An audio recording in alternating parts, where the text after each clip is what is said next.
Beatrix Potter. Beatrix was born in 1866.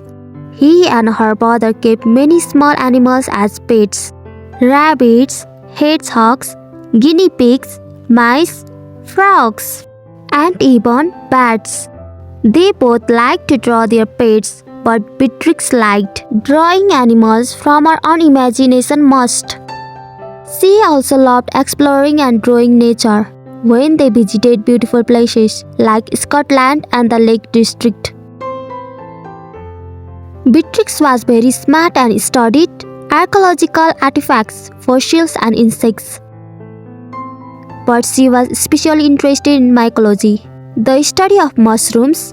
She even wrote a scientific paper about it, but women at that time could not be scientists.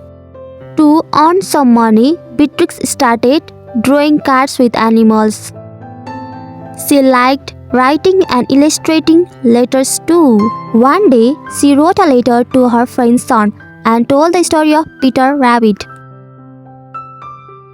She decided to make the story into a book. The Tale of Peter Rabbit was published in 1902, and it was a great success. She wrote, illustrated, and published many more books. She also created dolls, painting books, games, and other items based on her characters. In 1905, Beatrix bought a farm in the Lake District. She learned about farming and bought more farms and land to help preserve the landscape. She enjoyed country life very much and was very active in protecting the environment.